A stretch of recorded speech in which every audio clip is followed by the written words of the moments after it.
this special meeting for the Cannabis Compliance Board of December 27th, 2024. Can I have a roll call? Absolutely. Thank you, Chair. Vice Chair Durrett. Here. You're muted, Vice Chair. Here. Okay. Justice Douglas. Here.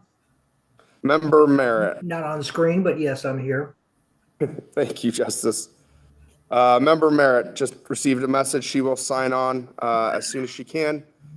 Ellie, please mark her present when she gets here. Dr. Mazarana. Not heard from her yet, but as soon as she's available, I know she'll log in. And Chair Guzman-Freilich. Here. We have a quorum, Chair. Thank you. Then we'll go on to item number 1, which is the public comment. We'll do public comment in the south, in the north, and online. Do we have the north available as well? No physical office in the north today, Chair, but Sarah can read it, and so we will do south and online. Perfect. Okay, we'll go ahead and have public comment in the south. To provide public comment via telephone, call 669-444-9171. Enter webinar ID 897-9121-7504, followed by passcode 314722.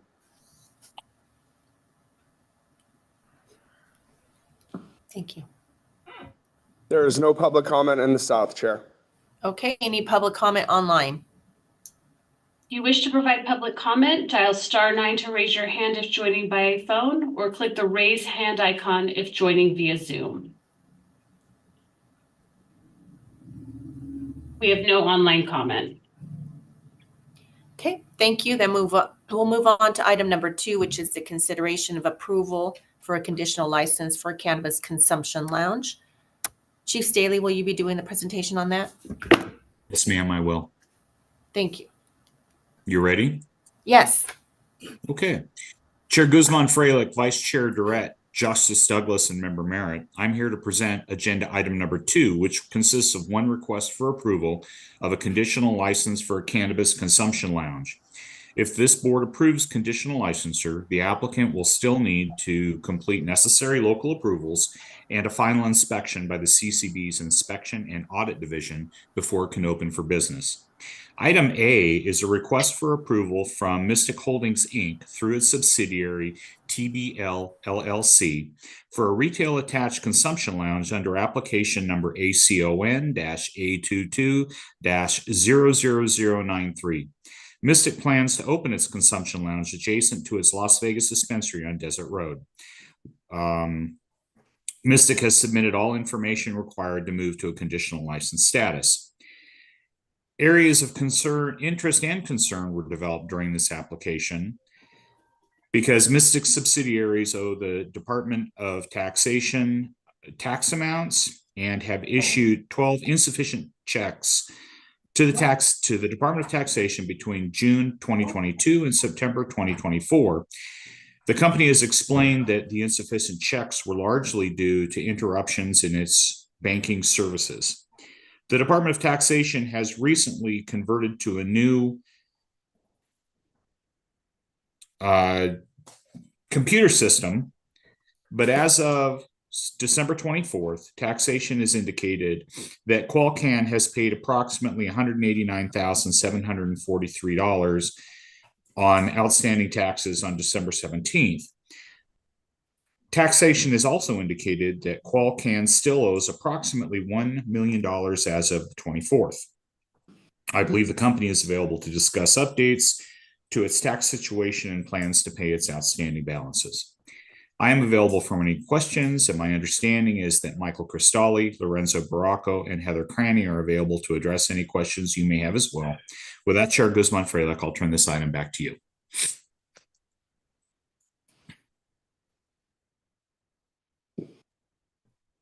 Chair, you're muted. Thank you for that, Chief Staley. And if we could have council and the parties please identify yourselves and any affirmative presentations that you might have before we bring it to the board for any questions. Morning. Chair, Michael Cristalli, appearing on behalf of Mystic Holdings, Inc. Along with me is Lorenzo Baracco, CEO and Chairman of the company. Good morning. And good morning, board members as well. And Chair, we do have a presentation for the board. It encompasses both agenda items that are on the schedule for today. I know that we have just addressed the issue regarding the lounge, and then there are some specific areas of concern with regard to taxation that I certainly can address first if the board would like me to do that. Member Douglas, for the record, if you would discuss the concerns first, that makes life a lot easier dealing with your operation and such later. Yes. As it relates to the taxation issues, first and foremost, as it relates to the insufficient funds reference, as was indicated, the company had significant issues with regard to banking. As the board knows, banking is not an easy task in terms of the cannabis industry, and there were several bank closures with regard to the company that led to some insufficient funds issues, but were all resolved. Mr. Baracco can address it more fully with regard to that, but as of right now, he can also address the fact that finally the company has achieved some stable banking. So, I think going forward, the company will be well situated with regard to its banking issues. As it relates to the outstanding tax liability, I'm not sure. Mr. Staley had referenced an outstanding balance that is close to $1 million. I'm not quite sure how that calculation was come to. As the board knows, in the end of September, or I guess maybe even the 1st of October of this year, $550,000 was paid to the Department of Taxation to take care of all of the outstanding cannabis tax liabilities. In addition to that, just recently, an additional $239,278.70 was paid to the Department of Taxation with regard to outstanding sales and use tax against the company or its subsidiaries. I think that particular one was Jade Skypoint. So I'm not quite sure that the reference to the tax liability has been updated since all those payments have been made. Additionally, the company has made arrangements with the Department of Taxation. Daily taxes are being taken out daily now on a auto pay. On ACH. On ACH. So going forward, all tax liabilities will be satisfied on a daily basis going forward. And so if there's anything else with regard to that, I'd be more than happy to address it. But the company is working with the Department of Taxation regularly. We've had constant communication with the CCB, the director Hum, and the staff in regard to outstanding cannabis tax liabilities, which were satisfied. So the CCB is well informed of the current tax situation and how we're addressing that going forward. Chief Staley, for the record, does that comport with what your folks have found, or what's going on? Justice Douglas, David Staley for the record.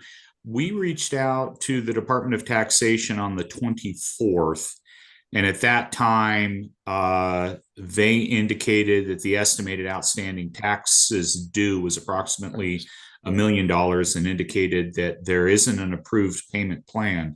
I will note, however, that taxation has recently converted to a new computer system, and the information provided to us had to be researched and then manually calculated.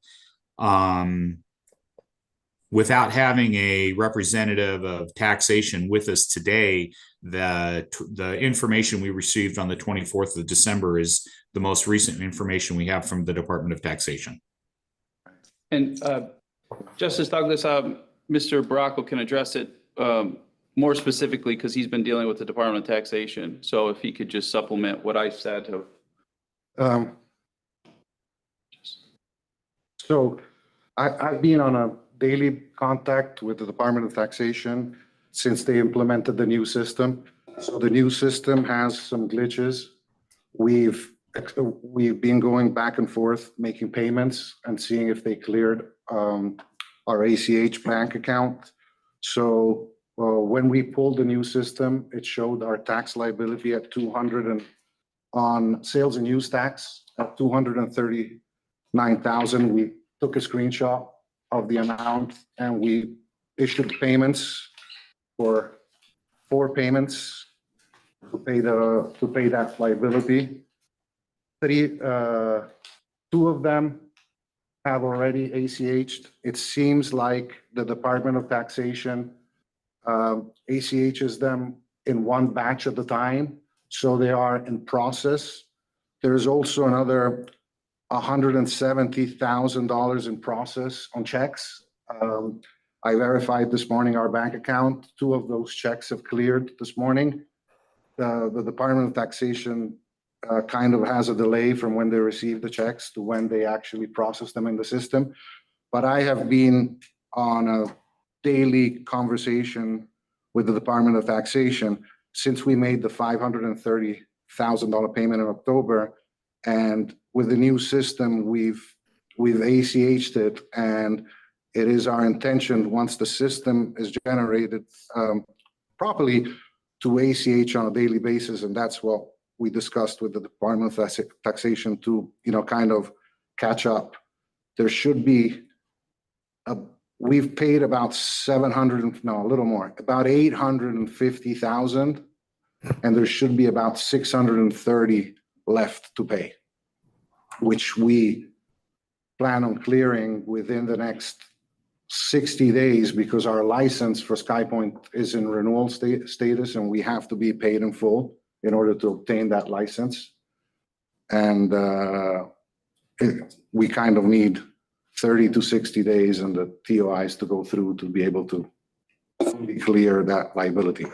As for the past, as Michael said, we were closed by 5 different banks in 2 years, and 12 insufficient fund checks seems a lot, but it actually is. We pay about 8 checks per month through all our subsidiaries. So if it's 1 month that our bank gets closed between when we issued the check and when the bank gets closed 20 days later, those will be returned because the bank got shut down. We finally got a bank, First Foundation, which we're very, very grateful, and it actually works. It's tremendous, and it's helping us tremendously. I don't know if that answers. I have the proof of payments with me and the screenshot.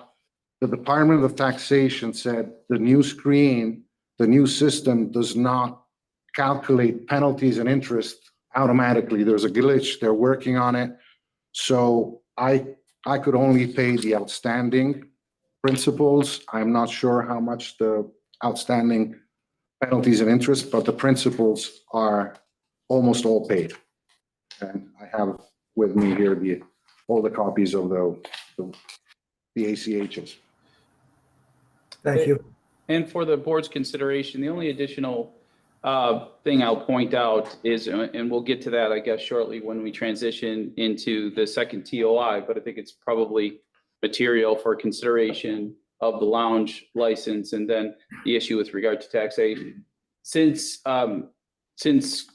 Qualcan, I guess, was the licensee that took over the management service agreement for the Hempire operations, since that period of time, the company, which was March of 2024, the company has invested $5.3 million into that operation, and without any revenue until recently when there was a harvest. So there has been a considerable amount of cash flow going into that operations. And certainly now that that operations has turned into cash flow, it'll be much easier to allocate going forward our liabilities specifically for the taxes. So I just wanted that to be taken into consideration in light of some of the things that have been going on since March of 2024. Thank you. And Mr. Cristrali, if we could have copies of the Yes. information that Mr. Baracco held up. Any additional questions from board members? Member Drat, I have a question. So are the bank account issues the reason the taxes weren't paid? Because it's just really, I understand those are hard to move money. Is that why the taxes weren't paid? Because the bank account issues? No, can I answer that question? So no, the insufficient funds were 2 years ago, in the period of 2 years, and all the taxes have, we started being a little late on taxes kind of at the same time when we took the management services of Tonopah. We were expecting to put a couple of million into it. It turned out to be 5 million. And so we kind of struggled a little bit cash flow wise. We also had to put, $6.5 million in escrow for the purchase that has been kind of staying there until that TOI gets approved. So keep in consideration that every year the taxes were completely current because we got renewed all the licenses. So it wasn't that the insufficient check, the bank got closed and then we paid the taxes, we covered it. But we started being, I would say, call it delinquent or late, just about when we got drowned cash flow wise by Tonopah, which now is finished. I mean, we did all the improvement, we made all the work, and you have to consider we had, 50, 60 people on payroll for 6 months with no revenue. So it was a big undertaking, maybe, especially for a company like us. We tried our best. And just kind of just closing the loop on this, the Mystic Holdings and Qualcan have been a licensee since the very beginning, since 2014, when the original medical licensing came out. Ownership essentially has stayed the same, and there's never been an issue with regard to taxation deficiencies in the past.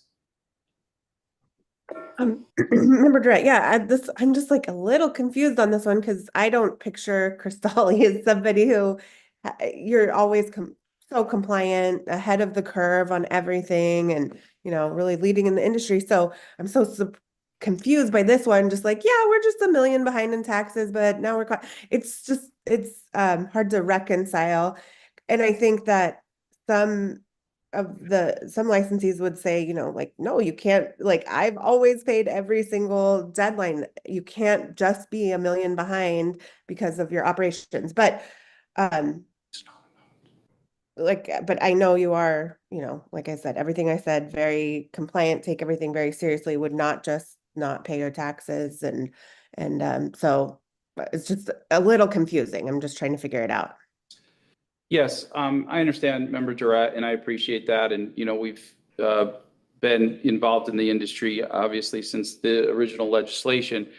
And it's correct that the company has never had taxation deficiencies in the past. I do believe one point is that I don't believe it's $1 million in tax liabilities. I think that's incorrect. I think it's, and we'll certainly verify that. But, since you have to take into consideration also that since, September 30th of this year, 550,000 plus an additional $300,000 has been paid in tax liabilities. That's a pretty heavy lift, especially taking into consideration that an additional $5.3 million was invested in an operation that was in complete disrepair that we had to pull out of summary suspension. That's a huge financial lift for an industry that is 40% down in revenue. So I think, you know, if you look at the overall picture, it's been a pretty significant financial commitment from the company to make those payments. And it is a partnership, right? It is a partnership with the industry, with the Department of Taxation, and with the CCB. And so we've been working closely with the agencies, and we will continue to do so to make sure that all of that is reconciled. That is of paramount importance to us. We recognize that, the company recognizes it. I think it's just a matter of circumstances that caused us to be in that situation, but we are, as we've evidenced, right? Now, if I had come up here and said, yeah, there was liability, oh, we're going to take care of it, but nothing has been paid, that's a serious concern. But the fact remains that we've paid over the last, you know, couple months, you know, close to $800,000. Mr. Cristalli, on this, the conditional license that were the first agenda item, if you want to go ahead and make the presentation on what the facility is trying to do and so on. Yep. If the chair and the other board member don't mind if you do that, and if we have other, I guess, questions about the tax, we can deal with that when the second issue comes up after we've dealt with this issue. But if you want to explain your facility and such. Yes, Justice Douglas, I'll do that. I do have a PowerPoint to present, and thank you so much, whoever's operating that. Very helpful. As I've indicated to the board, Mystic Holdings was one of the original licensees. It, I think, started off as Qualcan, then evolved into Mystic Holdings, Inc. Originally was a production cultivation license, and then the company is expanded into 4 additional retail licenses, current cultivation production operations. Now we're in front of the board with regard to the lounge and also the TOI as it relates to Tonopah and Tonopah Farms, which I'll talk a little bit about right now.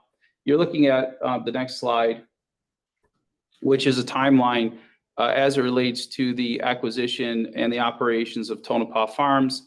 March 21st, 2024, the CCB approved the management service agreement, and the company began working in an effort to get the summary suspension lifted and get approval from the CCB in terms of licensing and operation. That was approved on April 9th of 2024. In May 31st, 2024, the court approved the sale of the property to Tonopah Farms LLC. It was Qualcan or a designee, which was Tonopah Farms LLC. The board should understand that during this entire period of time, there was litigation with regard to the property and the receivership. Nevada ADCO, who was the owner of the property and who held the licenses of Hempire through David Baker, continued to assert their interest in the property throughout the course of the litigation. There was multiple hearings, I think 5 motions to dismiss, 1 petition for writ to Nevada Supreme Court, a reconsideration to the Supreme Court, and an en banc reconsideration, as well as a recent motion to dismiss this week, wherein Mr. Baker and Nevada ADCO were all unsuccessful in their continued challenges to our acquisition and purchase of the property. Going forward, next slide. You'll see the parcel. It's just a vicinity map identifying the parcel in Tonopah. Just a small portion of that. It's just short of 1,000 acres, and the cultivation production facility is about 20 acres of that 990 acres. The next slide, please. So if you look at the cannabis farm, this is a visual of the outdoor cannabis farm, and then the greenhouse portion of the cannabis farm, surrounded by a wall, obviously for compliance purposes. But it's just, if you look closely, this is after we have taken possession of the property and got it back into operational status and lifted it from summary suspension.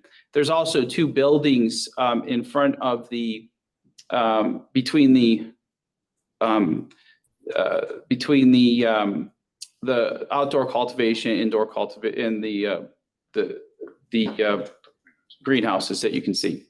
Next slide. So this is a slide in March 21, 2024, after CCB gave us approval on the management service agreement, where our staff went to the property and began to really understand what they were getting into in terms of what disrepair the property was in.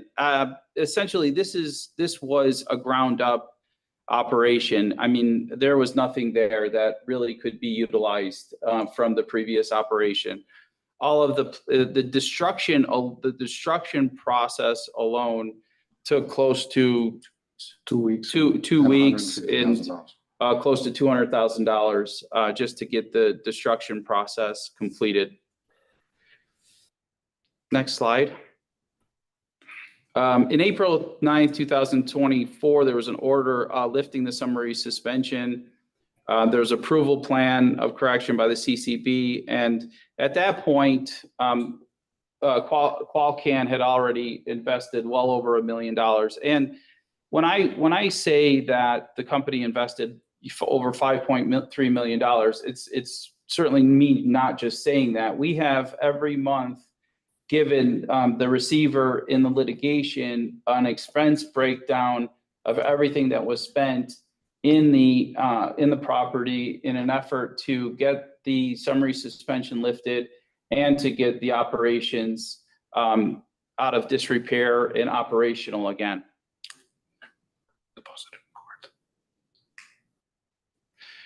At that point in time, too, just so the board is aware, there was already, I think, a $650,000 deposit that was made on the property to secure it for the purpose of the asset purchase agreement. So going to the next slide, you see now the company has really revitalized the property. This is kind of the first harvest. You'll see, the outdoor grow, the hoops that were installed. You see the plants and how healthy they looked outside. You'll see the drying process associated with the harvest. All of this probably takes 50 people on a daily basis to handle the agricultural aspects of this farm. Not to mention, the production end of it, which is also, also had to be addressed with the company to get that out of summary suspension. Going on to the next slide.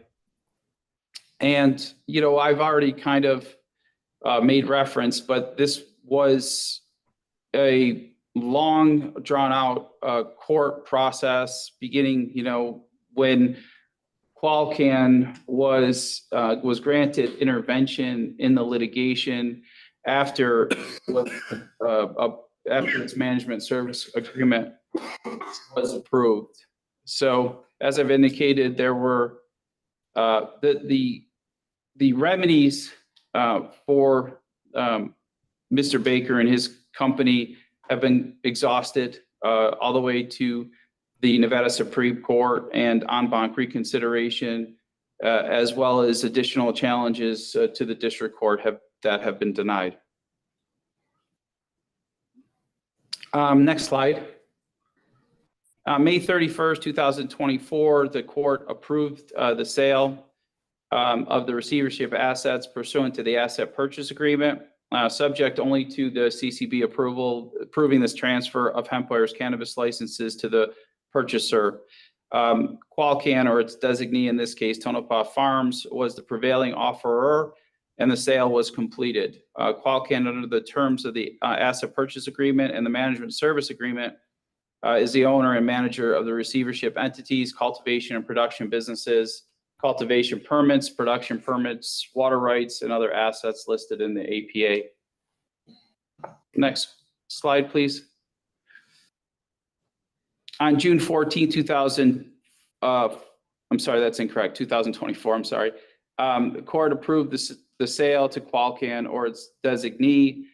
There was an overbidding process. Qualcan or its designee, Tonopah Farms in this case, was the stalking horse bidder, and it was the successful bidder for the receivership assets pursuant to the asset purchase agreement. Next slide, please. As I've indicated to the board, all of the legal remedies have been exhausted in this case. Petitions to the Nevada Supreme Court, rehearings, and en banc reconsiderations.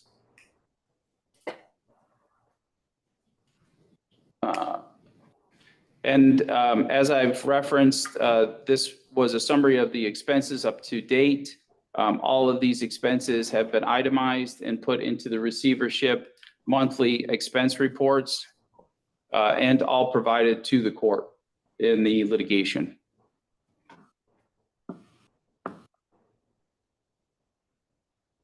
Next slide. Oh, let's stop there. So that I can transition into some other areas after that, but that essentially concludes the presentation for Tonopah Farms. You know, what has been done since March of 2024, when the management service agreement was granted and ultimately the summary suspensions were lifted. The amount of time, energy, and costs that had to be expended to get that operation out of summer suspension. Honestly, I believe that if it wasn't for Mystic Holdings or Qualcan as a subsidiary, that company, Hempire LLC, would be insolvent. There essentially would be no licenses, and there would be no taxes to assess, because that property would have been in such disrepair, and those licenses, and for all practical purposes, would have been lost. So just kind of memorializing the expenses that had to be invested in that operation to get it out of summary suspension and make it a viable entity and a viable cannabis operation were significant steps and efforts that went into that. So with that, I'll submit it to the board. I certainly will prepare to answer any questions with regard to some of the things that I had just presented. Thank you very much. Can we go back to item A really quickly with regard to the consumption lounge? What is the plan for the consumption lounge? Where would it be located? Yeah, and Mr. Baracco can address some of that too. I also, in my presentation, have given some visuals. If the operator wants to pull those up so that they could show the board. We have received all of our use permitting for that before the county. So essentially, that is Carson, I believe. Yeah. Keep going. Yeah, continue, please. That is Carson. I would like to get back to that after, but go forward. Keep going. Yes, right there. That is just a visual of the lounge located on Desert Inn, just east of Joe Brown, I guess, and just east of the convention center. It was, if the board is familiar with that area at all, it was the old Bank of America building that lied vacant for I don't know how many years and years and years and years. And I'll let Mr. Baracco address that, because I know that he's been dealing with the contractor in regard to permitting, but all of the use has been approved by the county. It's already been in front of the county, and they've approved all the use. So our dispensary is right adjacent to this property, and during COVID, Bank of America shut down that that branch and never reopened it, and then put it at auction, and we were the successful bidders. So we purchased that building for $1.9 million. So that was the investment for the lounge as well. We purchased the building. We then went to the county, obtained the zoning for it. We did the designs, and now we're actually at the building stages. There is demo permits that have been issued, and contractors there demoing the building. And just so the board is aware, that is adjacent to the company's Desert Inn location for its Jade dispensary.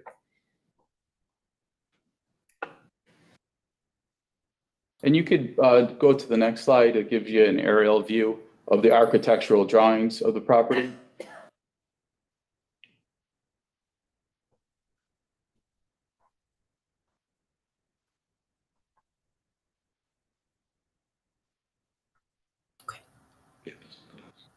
Are there any questions from the board members with regard to the consumption lounge? Member Douglas, for the record, understanding that you're in the demolition phase and whatnot, your best guess estimate of when you hope to open? Depends on the county when they approve the final drawings, but on the construction portion of it, but we would say 4 months after they approve the drawings, we should be built because the contractor has already contracted it there on the site. We're hoping to get those in the next 4 or 5 weeks. It depends on the process, on the county building department process. I'm hoping we're open within 6 or 7 months, but it's all depending on the building department. Thank you. Any additional questions with regard to this item? Mr. Cristalli, Mr. Baracco, any? Chair, I would like to go back a little bit in our slide, and it's not on the agenda, but I do think it's I think it's pertinent for your consideration of the 2 matters that are on the agenda for today. If you can go back to the Carson City slide. Yeah, one more. Okay. So the board has already approved an extension on our Carson City location. That was a license we received out of the litigation. It took us, if the board's recalls, Carson City only had an allocation of 3 licenses. 2 licenses, I'm sorry. And we had to go before the board and get approval for a 3rd license, which we did. It took about 2 years to do that. Yeah. And, but we were successful and we got the 3rd license approved. We have purchased a parcel on the 50 in Carson Street, Carson Boulevard, and the 50, right near kind of where the Chick-fil-A is up there. And that the purchase price, and on our last slide, I can show you too, the purchase price on that property was $2 million. We're in the process now of, we've completed the architectural drawings. We essentially got the approval from Carson City with planning with regard to the development and zoning of the property. And if you go to the next license, sorry, the next slide, you'll see the landscape of the plan. And then moving forward, the floor plan, the renderings, next slide. It's a ground up building. And this is a ground up construction. The city of Carson was enthusiastic about our plans for the development of this site, and especially kind of the mixed use that we intended for it.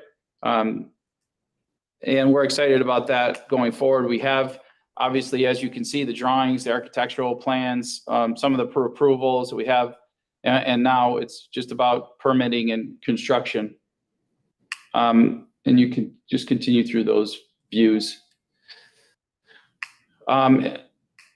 And then now if you could just take the slides all the way to the end, to the summary. Next one, yes. So just kind of to summarize, and then wanted to kind of put into perspective, obviously Carson, as well as Tonopah, as well as Desert Inn location. Yeah, as you can see, the Tonopah purchase and its expenses, the Carson City land acquisition, Carson City construction, Desert Inn Cannabis Lounge land acquisition, and the lounge construction and total investments. Obviously, that has nothing to do with our current operations, which is the property on Wagon Trail, which is our current indoor cultivation and production facility that's been there since 2014. Our Sky Point location, which has it's our Jade Retail Lounge, as well as our Reno location on Virginia Street that's been operational since the inception of medical licensing.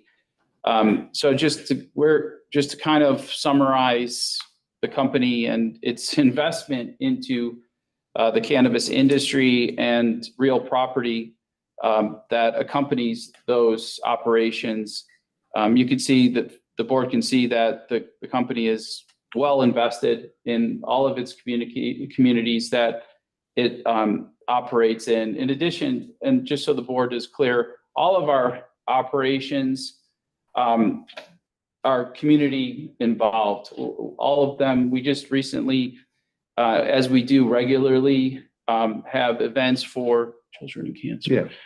Children and cancer, as well as other community initiatives that we involve ourselves in. So ownership is local and has been since the original licensing, and as the board can see, it's invested in its operations and the community. So obviously there's always issues, but we're here to work with the CCB and the board in our continued operations. Okay, go ahead. Just Mr. Bracco would just like to summarize. So this is the investment just in the last 12 months and what's going to go in the next, 5, 6, 7 months until we can open the lounge, and hopefully Carson City at the same time, or just about there. Now the question would be, we have invested $18 million, and why are we behind in taxes? And I wanted to say, going back to Vice Chairman and the $1 million, it is a lot of money, but it is, I think it's about 2 months worth of our taxes plus interest and payments. We have 5 tax-paying entities, so our tax liability is about $350,000 a month. So we are a little behind. We want to catch up as fast as possible. We've never been behind before, and it's just that we kind of a little bit underestimated the amount of cash needed in Tonopah, but that's done, paid, and now we have a pretty large inventory in Tonopah. We had a successful first harvest, and our metric shows that we have close to 15,000 pounds of usable between flower, fresh frozen, and that will generate the revenue finally that will allow us to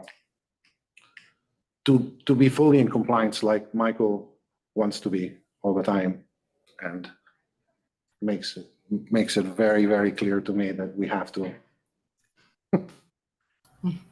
If you have any questions, please feel free to ask.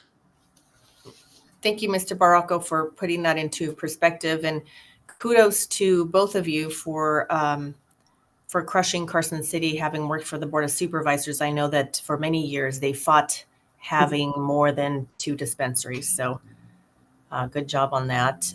Any other questions from the board members? Madam Chair, if you're ready, I have a motion. I'll take that motion. Okay.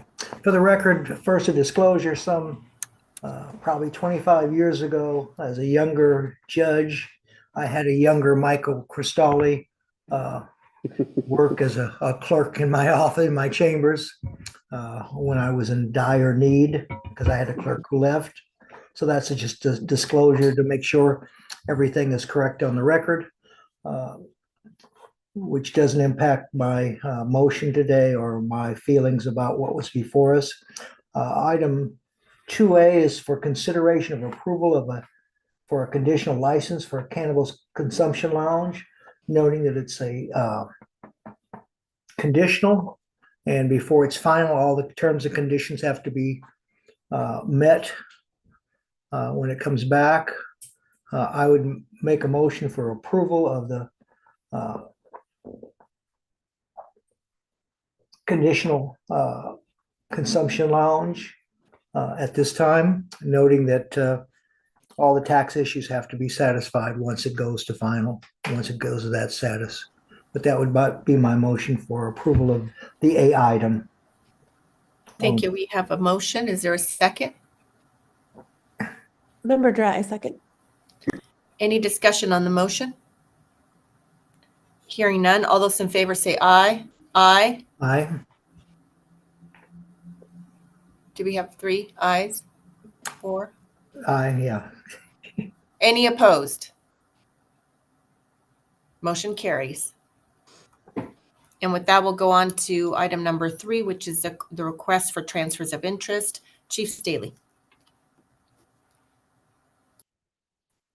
You're on mute. Thank you.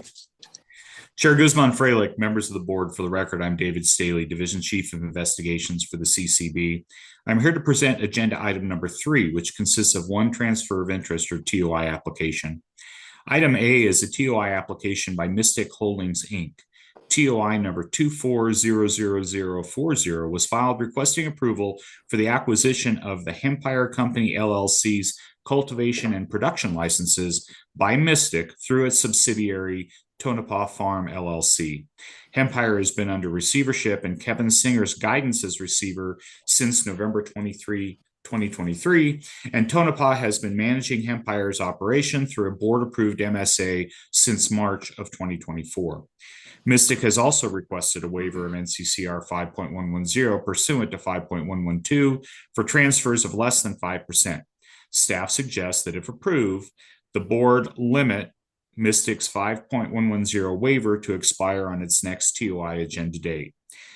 We have previously discussed areas of interest and concern during the conditional retail attached consumption lounge, so I won't go into the detail there.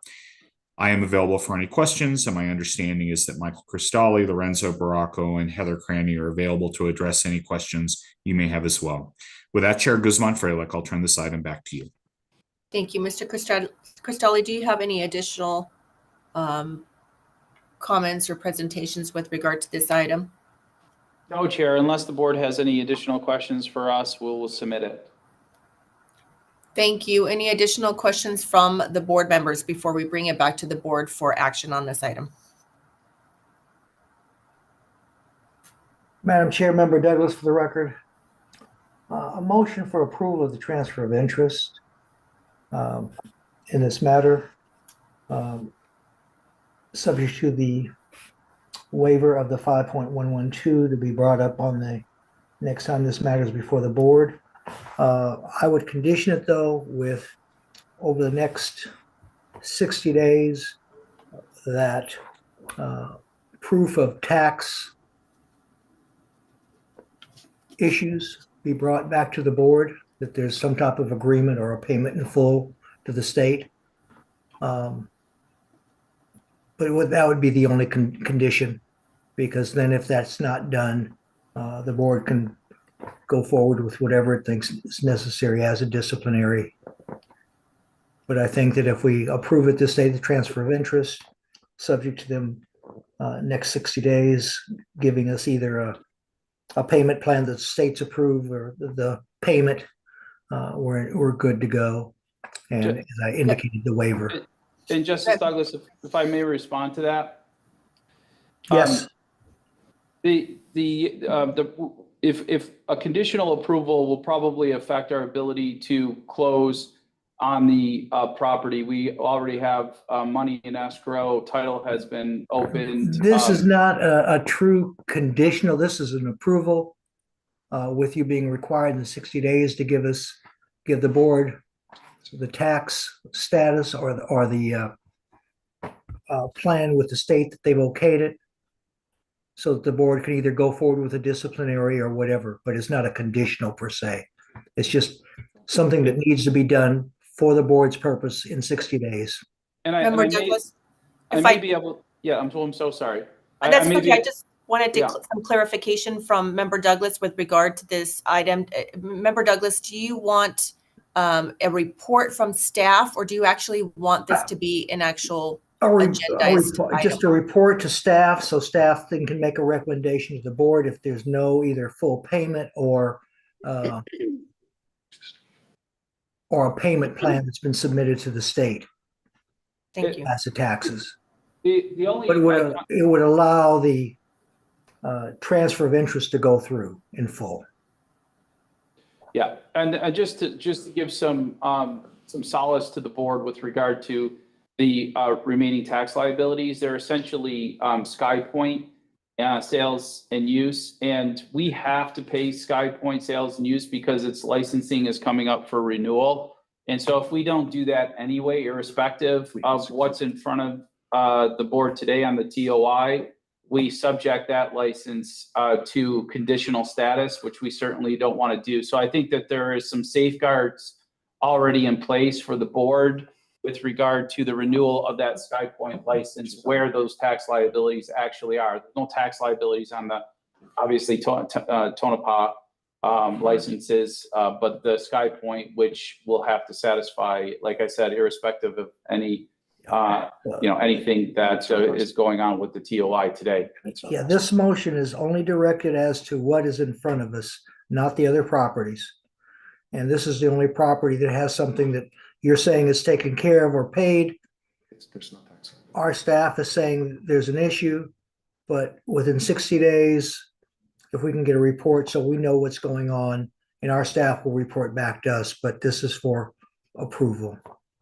And as long as Mr. Staley can maybe address this for the board, there are no tax liabilities currently due on the hemp buyer licenses. They were paid by us. The liability that exists currently before the Department of Taxation are the SkyPoint sales and use tax, which are going to have to be paid in order to renew those licenses. So that's the only point of clarification I wanted to make for the board, so that the board understood that there's some safeguards in place with regard to payment of those liabilities. It's our best performer. Okay. Member Douglas, does that satisfy your request, or do you still require? That satisfies my request. Thank you so much. Okay, we have a motion for approval. Is there a second? Member Merritt, for the record, I was second. Any discussion on the motion? Hearing none, all those in favor say aye. Aye. Aye. Any opposed? Okay, and let the record reflect that Dr. Mazzarana is also on the call and she has voted on this item. There are any abstention, all those in favor say aye. Aye. Aye. Aye. Okay, any opposed? Okay, motion carries. Thank you very much. Thank you for your presentation. And with that, we'll go on to the next item. Thank you for being present today and answering all our questions. Thank you, Chair. Thank you, Board. Appreciate it. Thank you very much. Good luck to you. We'll see you next time. And with that, we'll go on to item number 4, which is the next meeting date, which is January 16th, 2025. And we'll do our final public comment starting in the South, then going online. Is there anybody in the South for public comment? There is, Chair. I believe we have someone approaching. Okay, Oh. thank you. No? Nope. Oh, sorry. They're just there with Yes. the other gentleman. Nope, no public comment in the South. Okay, any public comment online? you wish to provide public comment, dial *9 to raise your hand if joining by phone, or click the raise hand icon if joining via Zoom.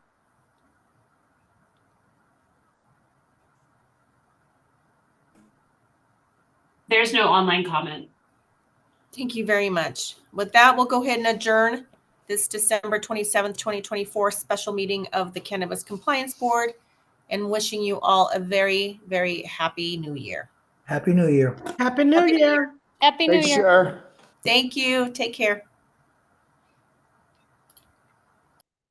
So Vince shouldn't have to worry about. We'll make it another week. It's not a problem. Since him trying to. They're gone by anyway. Well, the recycles would have gone by. But no, it doesn't.